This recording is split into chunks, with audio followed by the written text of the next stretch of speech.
여러분 반갑습니다. 지금 진천에는 눈이 좀 내리고 있습니다. 겨울철 건강관리도 잘 하시기를 바라고, 또 우리가 통성계학교 공부하는 동안에 한 번도 아프지 말고 좋은 일이 많이 있기를 바라겠습니다. 오늘은 통성계학교 제2과 족장사에 대해서 살펴보도록 하겠습니다. PPT를 보면서 함께 공부하도록 하겠습니다.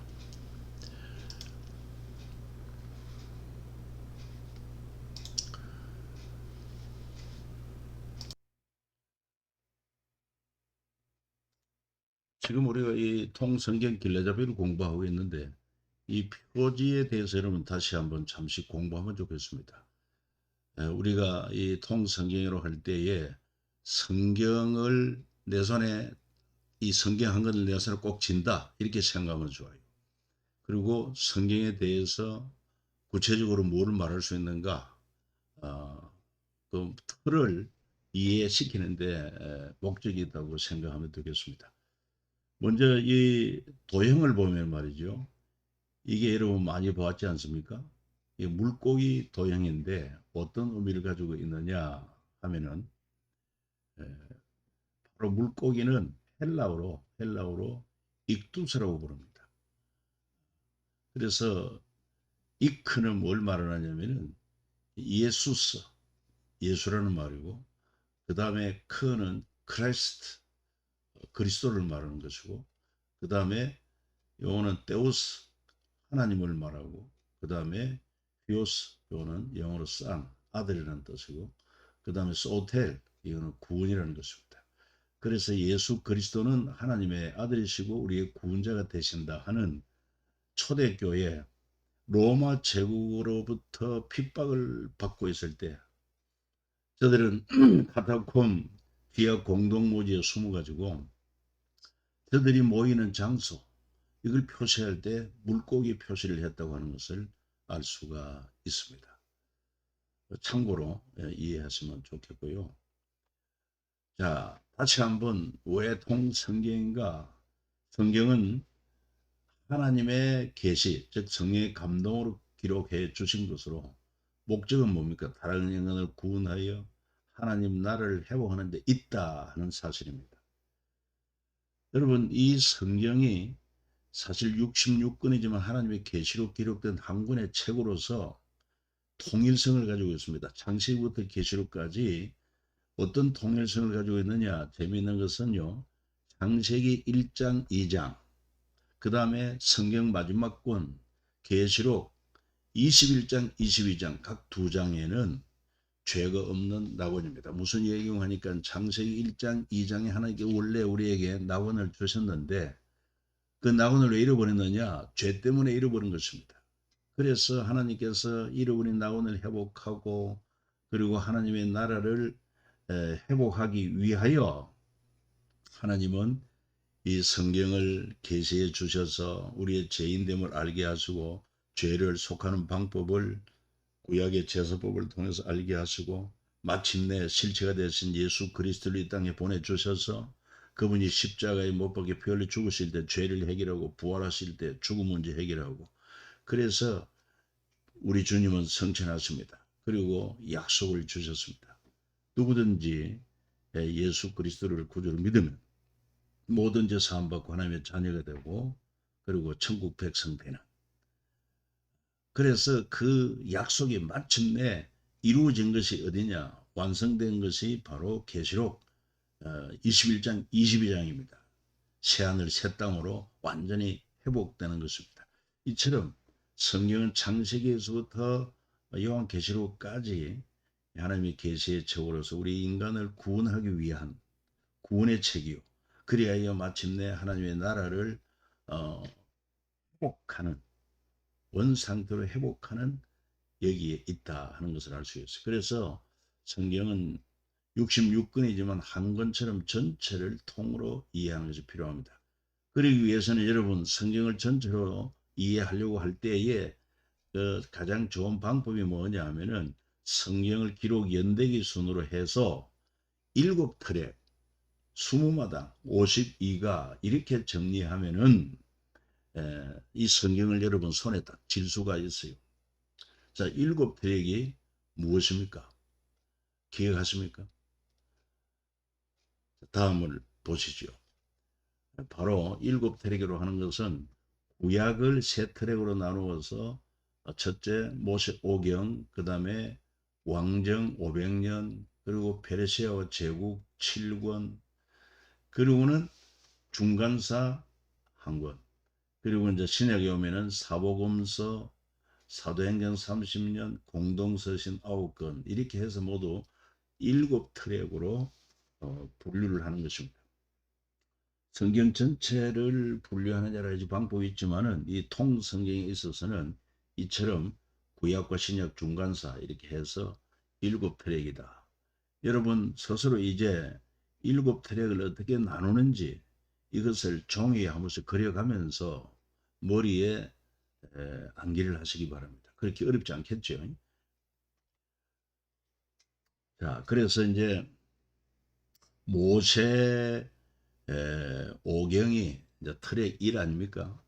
트랙 1이 모세 오경인데 모세가 기록한 5권의 성경, 다시 말해서 율법서라고 얘기를 합니다. 지난 시간에도 공부를 했습니다만 이 모세 오경은 아브라함에서 시작하여 모세 시대 형성되는 하나님의 꿈인 제사장 나라 세도하는 분위기다 하는 얘기입니다. 제사장 나라, 제사장이라고 하는 것은 다리 놓는 사람들이라는 그런 뜻이 있다고 그러지 않습니까? 무슨 얘기냐 하면은 거룩한 하나님과 타락한 우리 죄인 사이에 관계를 회복하기 위하여 다리 놓는 사람들이 제사장인데, 이 제사장이 바로 죄인의 죄를 속하고 하나님께 나아가는 제사를 집례하는 것입니다. 다시 말해서 하나님께서 이스라엘을 택하여 그들로 하여금 타락한 전 인류를 하나님께로 돌아오게 하는 그 다리 역할을 하기 위하여 이렇게 아브라함을 불러서 제사장 나라를 이제 하나님이 계획하셨다 하는 것을 알 수 있습니다. 그래서 지난번에도 봤습니다마는 세계가 다 내게 속하였나니 너희가 내 말을 잘 듣고 내 언약을 지키면 너희는 모든 민족 중에서 내 소유가 되었고 너희가 내게 대하여 제사장 나라가 되며 거룩한 백성이 되리라. 그렇게 말씀한 것을 알 수가 있습니다. 자, 그래서 이제 우리가 7마당 이어서 20마당인데 그 20마당을 성경 전체를 이렇게 이제 20마당으로 구별하여 이것을 노래로 부른 것이 바로 통성경 노래인 것입니다. 우리 통성경 노래 한 번 더 또 불러보면 어떨까요?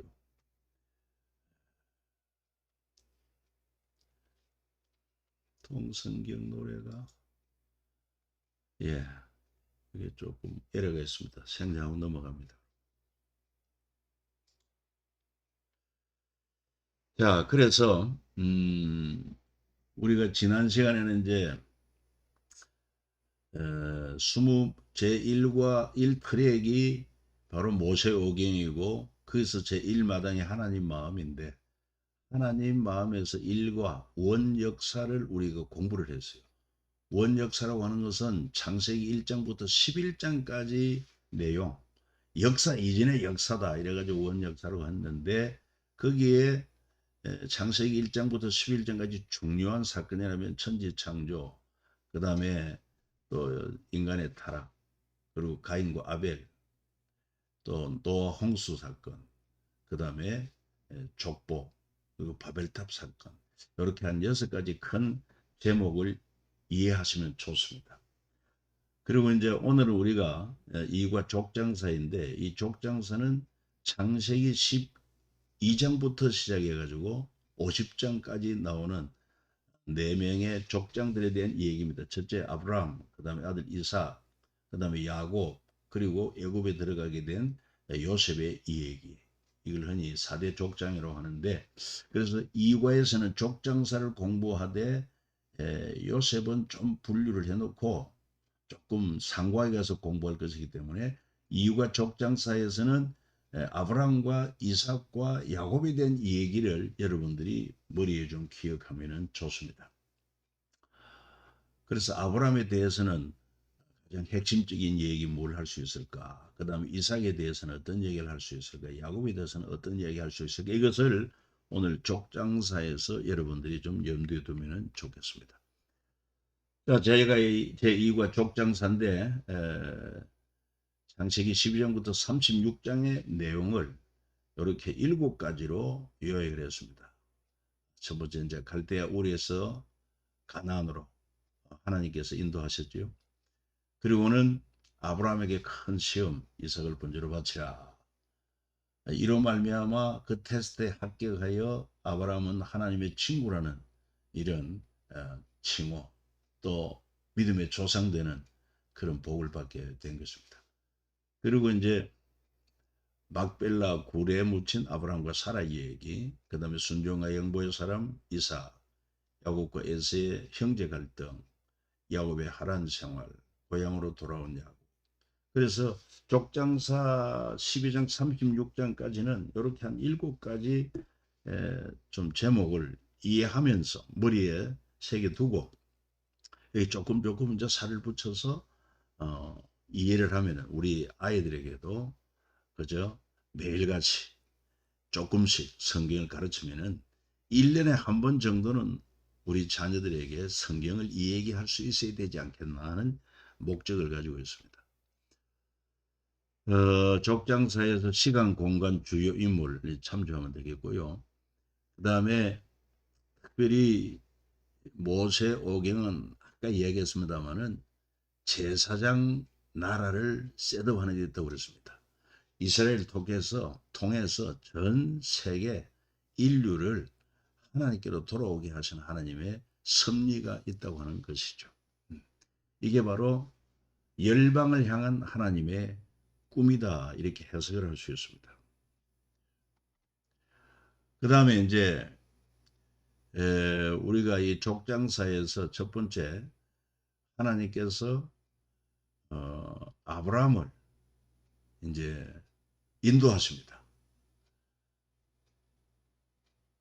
아브라함이 원래 이 갈대아 우르에서 태어나가지고 그 아버지와 함께 하란으로 왔다가 아버지는 하란에 머물고 하나님께서 그때 이 아브라함을 부르죠. 이게 이제 창세기 12장에 나오는데 하나님께서 아브라함을 통해서 뭐라고 말씀을 하십니까? 12장 1절에 보니까 네 본토 친척 아비 집을 떠나 내가 네게 지시할 땅으로 가라. 이렇게 명령하시면서 또 약속을 주시는데 너로 큰 민족을 이루고 네게 복을 주고 네 이름을 창대케 하느니 너는 복이 될지라. 그리고 땅의 모든 족속이 너로 말미암아 복을 얻을 것이라. 엄청난 복을 약속하십니다. 그때 아브라함은 하나님의 말씀을 듣고 순종하여 갈 바를 알지 못하고 장래를 알지 못하고 오직 하나님을 신뢰하고 약속을 믿고 그는 바로 이 하란 땅을 떠나 하나님이 지시한 가나안 땅으로 오게 된 것을 알 수가 있습니다. 참 아브라함의 그 신앙의 특징, 하나님의 말씀을 마음에 품고 어려운 신앙의 결단을 하고 순종을 했다고 하는 것입니다. 그리고 이제 하나님께서 약속하신 대로 아브라함이 부름받을 때 나이가 몇 살이었습니까? 75세였습니다. 그런데 큰 민족을 이루겠다고 했습니다마는 사실은 그가 100세 되던 해까지 자식이 없었습니다. 약속의 자녀가 없었어요. 마침내 하나님께서 그 100세가 되었을 때 아브라함의 아내 사라는 이미 생리적으로 아이를 가질 수 없는 상황에도 불구하고 하나님의 전능하심으로 사라에게 잉태케 하시고 아브라함 100세의 아들 이삭을 낳지 않았습니까? 그런데 이삭이 무럭무럭 자랍니다. 아브라함에게 있어서 가장 큰 기쁨이라고 하면은 바로 아들 이삭을 키우는 것이 아들 이삭이 그의 기쁨이 되었을 것입니다. 그런데 우리가 잘 아는 것처럼 창세기 22장에 가서 보면 하나님께서 아브라함에게 아브라함아 네 사랑하는 독자 이삭을 내가 네게 지시할 산에서 번제로 바치라. 엄청난 말씀을 하십니다. 여러분 곰곰이 생각해 보십시오. 75세 부름보다 자녀를 번성케 하고 큰 민족을 이루겠다고 하셨는데 25년 기다려서 하나님이 주신 아들 이삭을 이제 그가 제법 청소년쯤 되었을 때 느닷없이 하나님 앞에 번제로 바치라. 번제가 뭡니까? 제사 방법으로 짐승을 잡아 피를 흘리고 그리고 각을 떠서 여러분 나무 위에 올려 불태워 제사하는 것이 번제입니다.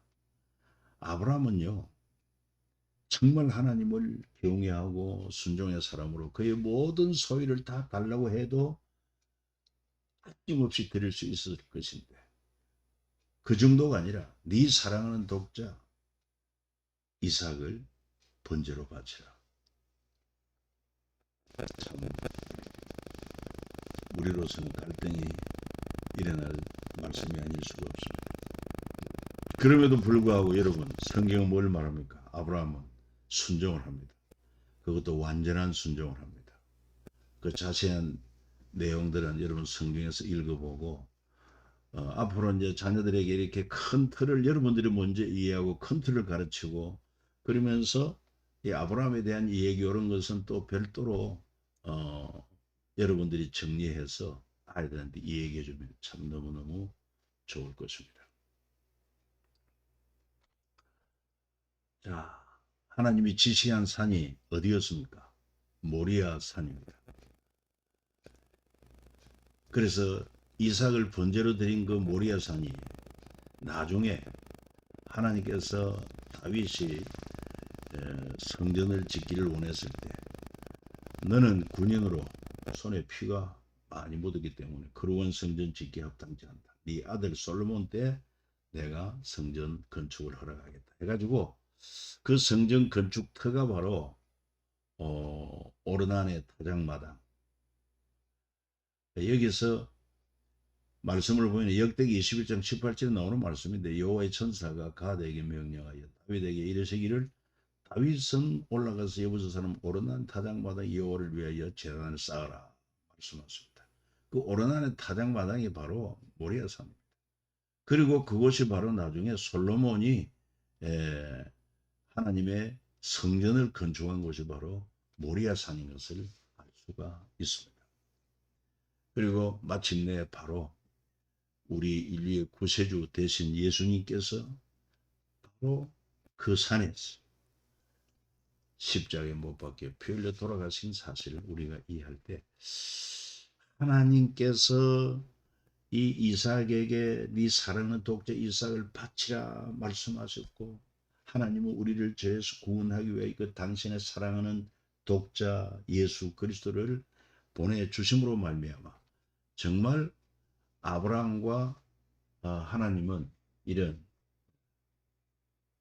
친구처럼 아주 친밀한 그런 관계로 인정하신 것을 알 수가 있습니다. 자, 그래서 하나님께서 아브라함에게 독자 이삭을 번제로 바치려고 했고 이삭은 완벽하게 준비하고 온전한 순종을 해가지고 모리아산에서 번제로 드리려고 할 때 그때 하나님께서는 천사를 통해서 급히 그를 부릅니다. 그 아이에게 네 손을 대지 말라. 그에게 아무 일도 하지 말라. 네가 네 아들 네 독자까지도 내게 아끼지 아니하였으니 이제야 네가 하나님을 경외하는 줄을 아노라. 하나님의 감탄을 여기서 볼 수가 있습니다. 우리도 믿음의 후손으로서 하나님을 섬기는 자로 아브라함처럼 하나님을 절대 신뢰하고 하나님 말씀을 절대 순종하고 하나님을 감동시키는 그런 믿음의 삶을 도전받고 싶지 않습니까? 그리고 이제 우리가 성경 창세기 25장에 가서 보면은 먼저 아브라함의 아내 사라가 죽어서 아브라함이 가나안 땅에서 자기 소유로 산 땅이라고는 막벨라 굴입니다. 그 굴에 아내 사라를 장사하고 그 다음에 또한 아브라함 자신도 그곳에 장사된 것을 알 수 있습니다. 뭐 하나님께서 아브라함을 부르시고 그에게 놀라운 약속을 주셨지만 자기 당대는 그 약속이 다 이루어지지 않고 그 약속이 이루어진 것을 다 보지를 못하고 그는 육신의 죽음을 맞이했습니다만은 그러나 하나님의 약속은 계속 그 후손을 통해서 이어지고 있다 하는 것입니다. 자, 그리고는 이제 아브라함이 죽고 그 아들 이삭에 대한 이야기입니다. 이삭이라고 하면은 아버지 아브라함에게 배운 그 믿음과 순종.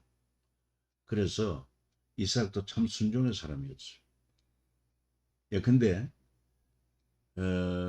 모리아 산에서 아버지 아브라함이 자기를 결박해서 자기를 칼로 죽이려고 할 때, 아니 결박 당할 때부터도 이 이삭은 상당히 나이가 들은 그런 때이기 때문에, 왜냐하면 번제에 쓸 나무를 쥐고 모리아 산까지 올라갔던 그런 어, 힘이 있었기 때문에 아버지가 자기를 결박하려고 할 때 얼마든지 제재하거나 도망을 칠 수 있었습니다만 순순히 순종했던 것을 볼 때 그 참 아버지 못지않는 순종의 사람이었구나 하는 것을 우리가 기억하면 좋겠습니다. 이 순종의 믿음을 가진 이삭이 하나님의 복을 받습니다. 그 흉년 때에도 불구하고 농사를 해서 100배의 결실을 얻게 되었고, 그리고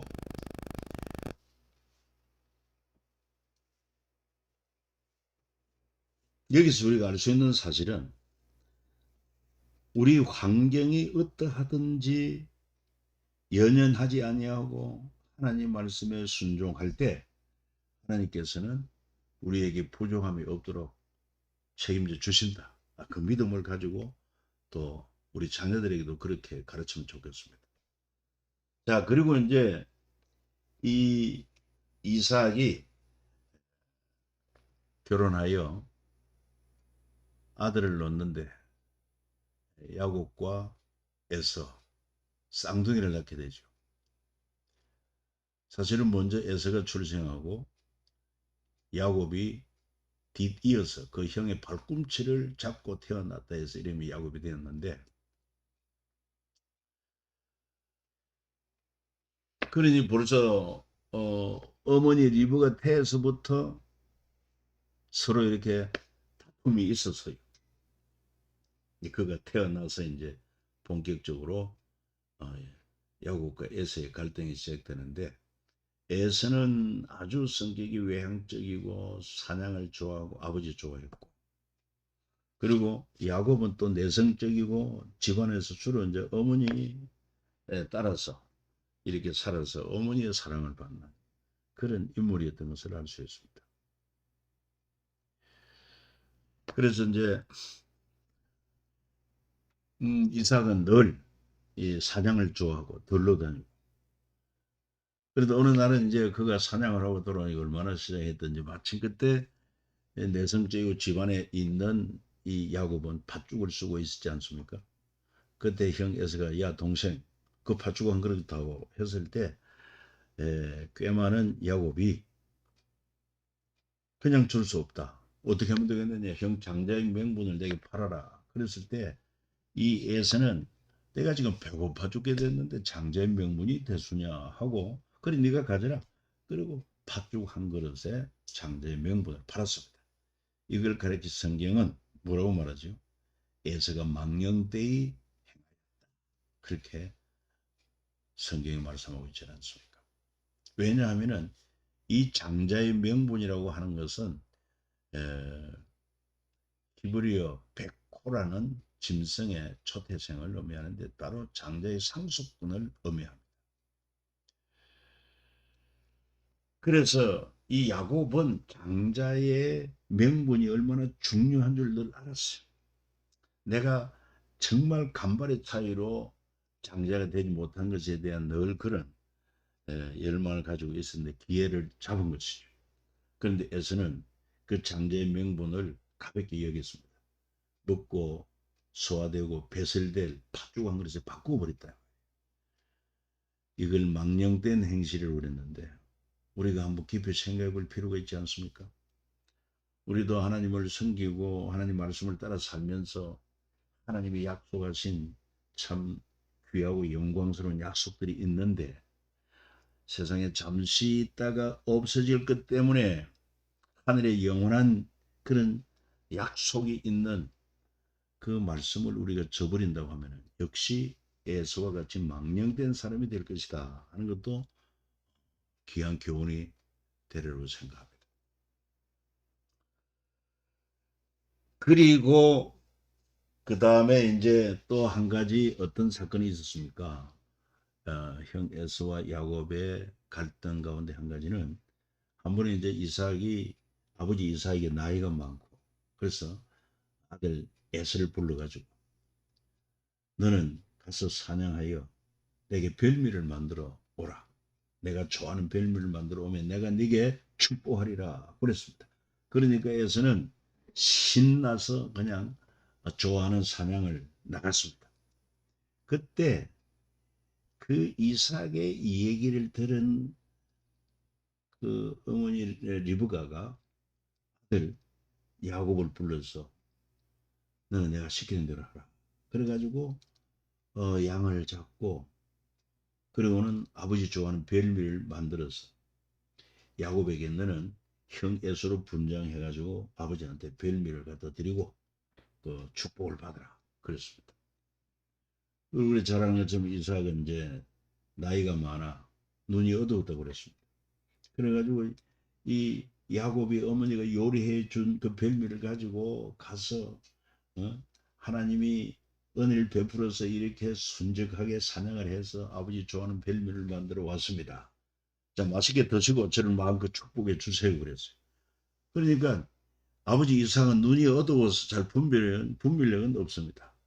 그럼 목소리를 들어보니까 이게 에서의 목소리는 아닌 것 같은데 그래서 또 이 에서의 이 야곱에게 그 양의 그 털을 또 이렇게 손에 붙이고 이래가지고 손을 만져볼 때 털이 있고 또 에서의 옷을 입었기 때문에 그런 향취도 있고 그래서 아버지가 마음껏 축복하지 않았습니까?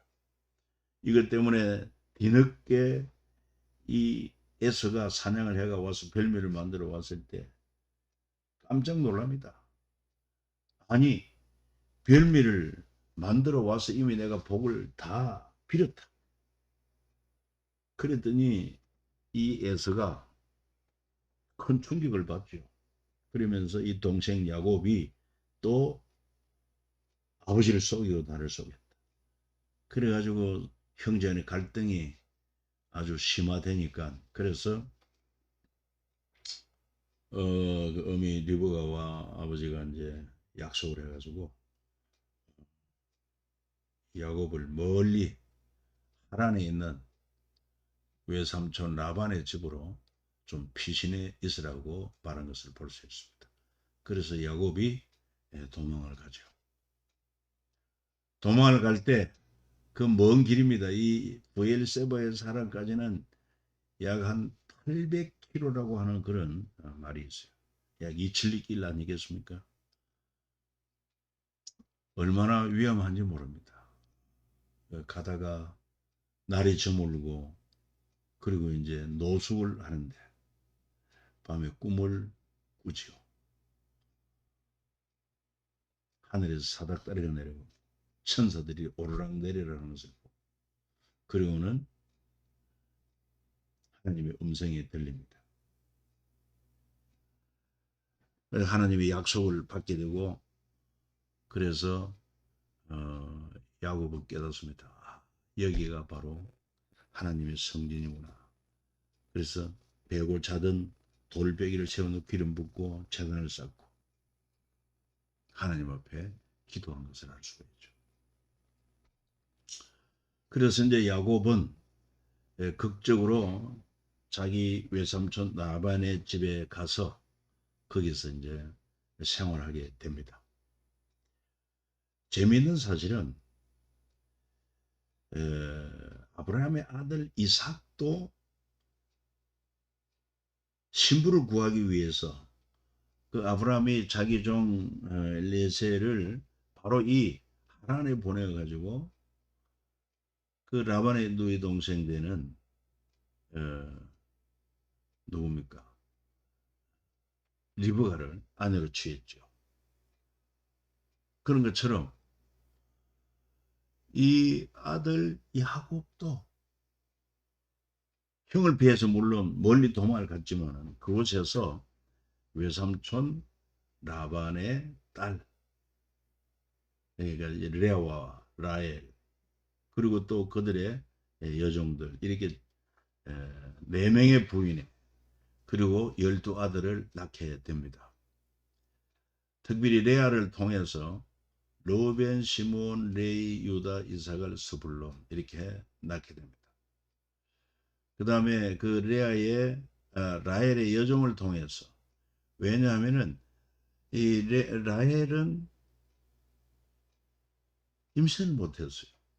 그러니까 언니 레아는 이렇게 쭉 아들을 많이 낳는데 자기는 아들을 낳지 못하니까 자기 남편에게 요청을 해가지고, 그러면 내 몸종 빌하를 통해서 자녀를 낳아 내 품에 안게 하라. 이래가지고 단 납달리 2아들을 낳게 되고, 그 다음에 또 레아도 그 여종 실바를 통해서 자녀를 낳게 했는데 갓, 아셀.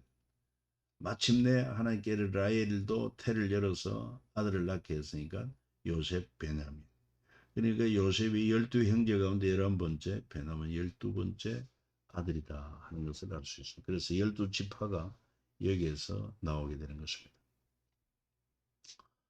자, 그리고는 또 하나님의 약속대로 야곱은 외삼촌 집에서 20년간의 생활을 마치고 또 하나님의 큰 복을 받아서 많은 가족대 그리고 자녀를 데리고 이제 아버지 집으로 돌아오게 됩니다. 고향으로 돌아옵니다. 돌아오는 가운데 그에게 큰 고민은 바로 뭐냐면은 형 에서와의 관계입니다. 형 에서를 속이고 또 그의 장자권을 빼앗은 이런 것 때문에 형의 그 노를 샀는데 형 에서와의 관계를 어떻게 회복하느냐, 이걸 위해서 그가 야복강에서 하나님 앞에 간절히 기도하게 되죠. 그때 그 하나님의 사자가 이제 야곱과 그런 영적인 씨름 끝에 이 야곱 이름을 바꾸어줍니다.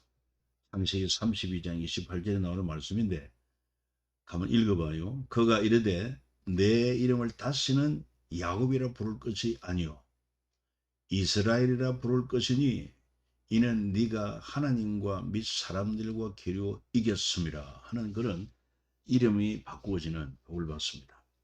흔히 우리가 야곱이라고 할 때에 뭐 간사한 자, 발뒤꿈치를 잡은 자 이런 의미를 가지고 좀 부정적인 그런 의미를 가지고 있습니다만은 드디어 이스라엘이라고 이름이 바뀌었는데 이스라엘이라고 할 때 어떤 이름입니까? 하나님과 사람들과 겨루 이겼다는 승리자로서의 이름을 얻게 되는 것입니다. 그래서 이스라엘이라고 하는 것은 하나님이 승리자라고 인정한 이름이기 때문에 이스라엘을 당할 자가 없어요. 오늘날 예수 그리스도를 믿는 저와 여러분들이 영적 이스라엘 아닙니까? 그렇기 때문에 주님이 우리와 함께하는 그런 영적 이스라엘이 되었기 때문에, 승리자가 되었기 때문에 우리를 이길 자가 없어요. 마치 교회는 음부의 권세가 이기지 못하듯이 그리스도가 함께하는 우리 영적 이스라엘 된 우리 성도들은 여러분 죄도 우리를 이길 수 없어요. 죽음도 우리를 이길 수 없어요. 사탄도 우리를 이길 수 없어요. 그래서 우리는 예수 그리스도와 함께 죄와 사망을 이기신 그리스도와 함께 우리도 참 승리자다 하는 이런 확신, 이것을 우리가 가질 필요가 있을 것입니다. 이렇게 해서 제2과 족장사를 마치게 되겠습니다. 여러분 다시 한번 잘 기억하면 좋겠습니다. 성경은 한 권의 책입니다. 인간을 구원하기 위한 하나님의 계시의 책으로, 그래야 하나님의 나라를 회복하는데, 완성하는데 목적이 있다 하는 것을 기억하시면서, 그래서 이 성경을 완전히 내가 통으로 이해하기 위해서는 7트랙을 먼저 기억하고, 그 7트랙 안에 또 20마당을 기억하고, 그리고 52가 이렇게 기억하면은 이 손에 딱 잡힐 수가 있어요. 이 큰 틀을 먼저 여러분들이 자꾸 이해하는데 좀 집중해 주시면 좋겠습니다. 7트랙, 20마당, 그리고 52가. 지금까지 우리는 7트랙 가운데 첫 번째 트랙 모세오경, 그리고 첫마당 하나님의 마음, 그리고 거기에서 이제 1과 원역사, 2과 족장사 이렇게 마쳤습니다. 이제 다음 시간에 3과 때 다시 만나도록 하겠습니다. 여러분 감사합니다.